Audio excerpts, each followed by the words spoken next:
Assalamualaikum warahmatullahi wabarakatuh. Izin memperkenalkan diri, nama saya Maisila Pimala Cita dengan NIM 251111320016 dari Prodi Kedokteran Gigi Fakultas Kedokteran Gigi Universitas Lambung Mangkurat. Segala puji bagi Allah Subhanahu wa Ta'ala yang telah melimpahkan kesehatan, kesempatan, dan kemudahan kepada kita semua hingga bisa belajar bersama pada hari ini. Salawat dan salam semoga senantiasa tercurah kepada Nabi Muhammad SAW, keluarga beliau, para sahabat, serta seluruh pengikutnya hingga akhir zaman. Dengan hormat, Dr. Oski Iliandri, Magister Kesehatan, serta keluarga dan teman-teman sekalian. Pada kesempatan kali ini, saya akan memaparkan materi mengenai sistem reproduksi pria, yang merupakan salah satu bagian penting dalam biologi reproduksi manusia. Materi ini tidak hanya menjelaskan organ-organ penyusunnya, tetapi juga fungsi, peran hormon, hingga gangguan yang dapat terjadi pada sistem reproduksi laki-laki. Harapannya, penjelasan ini dapat menambah pemahaman kita tentang bagaimana tubuh laki-laki memproduksi dan menyalurkan sperma dalam proses reproduksi. Baik, kita akan masuk ke dalam materi. Jadi, sistem reproduksi pria adalah kumpulan organ yang bekerja secara integritas untuk memproduksi, menyimpan, dan menyalurkan sperma. Selain itu, sistem ini juga menghasilkan hormon testosteron, yaitu hormon utama yang berperan dalam fungsi seksual, perkembangan organ kelamin, dan terbuktinya karakteristik fisik khas laki-laki. Tanpa kerjasama yang baik antar testis, saluran reproduksi, kelenjar aksesoris, serta sistem hormonal, proses reproduksi tidak dapat berjalan secara optimal. Jadi pada laki-laki sendiri juga proses reproduksi dimulai dari testis, jadi tempat sperma diproduksi melalui proses spermatogenesis. Sperma yang terbentuk kemudian harus melalui rangkaian saluran mulai dari epididymis, vas deferens, hingga uretra. Jadi sebelum dapat dikeluarkan. Jadi, seluruh organ ini dilengkapi dengan cairan dan berbagai kelenjar yang akan melindungi sperma sekaligus menjaga kualitasnya selama perjalanan menuju sel telur wanita. Oke, slide. Jadi ada beberapa fungsi utama sistem reproduksi pria. Jadi fungsi utama sistem reproduksi pria diantaranya yang pertama yaitu menghasilkan sperma, yaitu sel kelamin jantan yang membawa materi genetik untuk pembuahan. Yang kedua yaitu menghasilkan hormon testosteron yang mengatur perkembangan seksual dan berbagai fungsi tubuh. Yang ketiga ada menyalurkan sperma ke saluran reproduksi wanita melalui mekanisme ejakulasi yang terkoordinasi. Yang keempat, mendukung proses fertilisasi, memastikan sperma dapat bertahan dan bergerak menuju sel telur.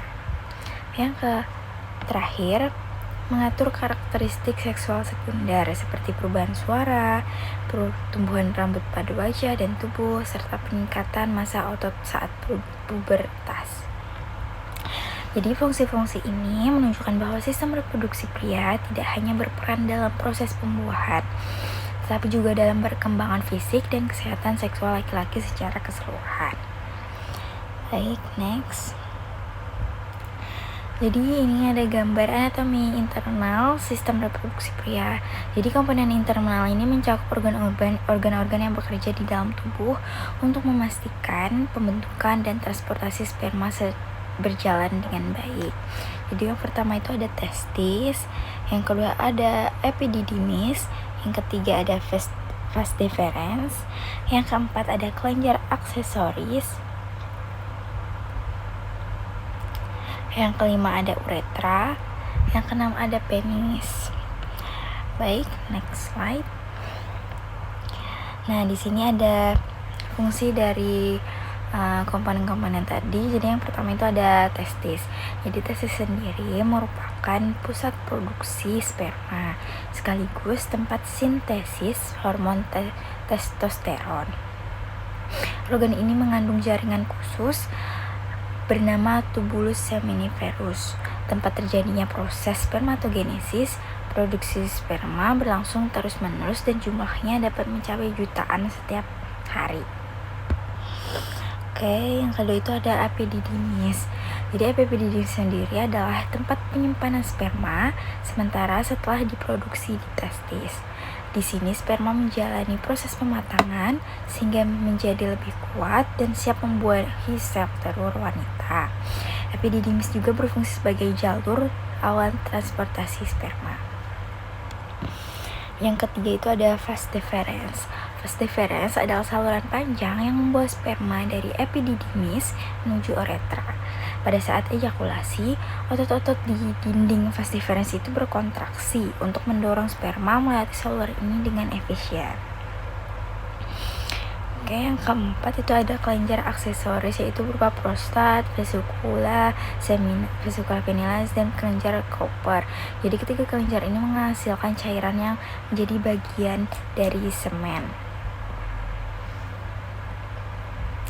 Jadi untuk vesicula seminalis itu menghasilkan cairan kaya fruktosa untuk memberi energi pada sperma. Untuk kelenjar prostat menghasilkan cairan encer yang membantu sperma berenang dan bertahan hidup. Sedangkan kelenjar Cooper itu menghasilkan cairan polumas yang menetralkan sisa asam di uretra. Gabungan cairan dari kelenjar-kelenjar ini memastikan sperma dapat mencapai sel telur dalam kondisi terbaik. Yang kelima itu ada uretra. Jadi uretra itu memiliki fungsi ganda, yaitu sebagai saluran keluarnya urin dan semen. Namun sistem tubuh secara otomatis memastikan bahwa kedua cairan tersebut tidak keluar secara bersamaan. Yang keenam itu ada penis. Penis ini berfungsi sebagai organ kopulasi.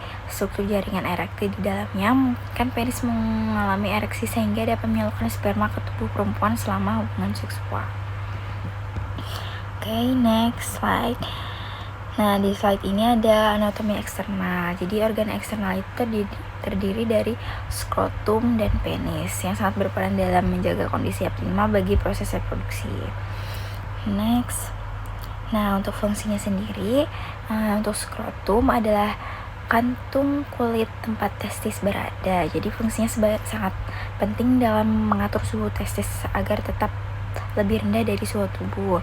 Perubahan suhu yang terlalu tinggi dapat menurunkan kualitas sperma, sehingga skrotum akan mengencang atau mengendur sebagai respon terhadap suhu lingkungan. Yang kedua itu ada penis. Yang penis tadi fungsinya selain menjadi organ untuk kopulasi, penis juga berfungsi sebagai jalan keluarnya urin dan sperma. Struktur anatominya terdiri dari jaringan spons dan jaringan cavernosum yang dapat terisi darah saat terjadi rangsangan seksual dan menyebabkan ereksi. Oke, next slide.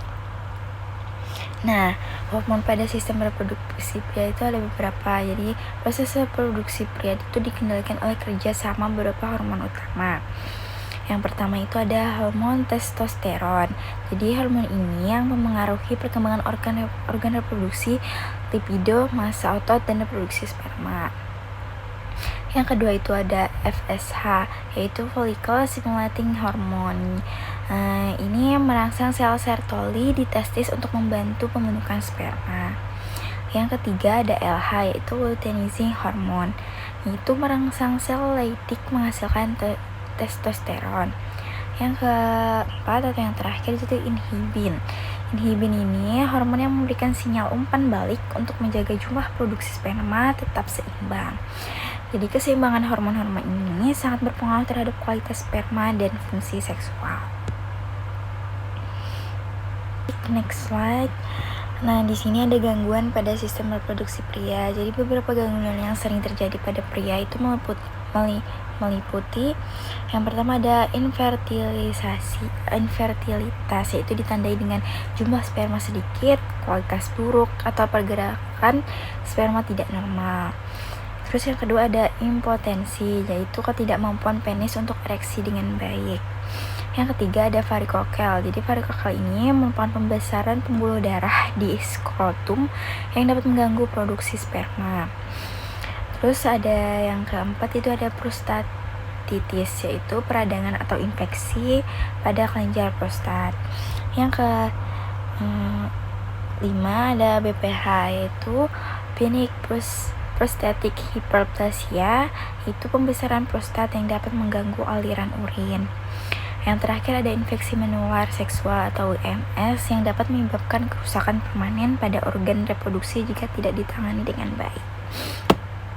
Jadi gangguan-gangguan ini dapat mempengaruhi kesuburan dan fungsi seksual, sehingga penting untuk kita menjaga kesehatan produksi dengan gaya hidup yang baik. Okay, next. Baik, sini saya akan membacakan kesimpulannya. Secara keseluruhan, sistem reproduksi pria terdiri dari organ-organ yang internal dan eksternal yang bekerja sama untuk memproduksi, menyimpan, serta menyalurkan sperma. Hormon seperti testosteron, FSH, LH, dan inhibin berperan besar dalam mengatur proses ini. Keseimbangan fungsi organ dan hormon sangat menentukan kemampuan reproduksi dan kesehatan seksual.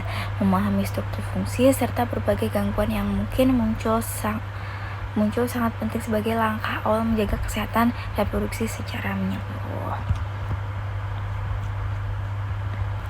Baik, sekian pemaparan materi dari saya. Semoga materi ini menjadi gambaran yang lebih lengkap tentang betapa kompleks dan kompleksnya sistem reproduksi pada pria. Sekian dari saya. Wassalamualaikum warahmatullahi wabarakatuh.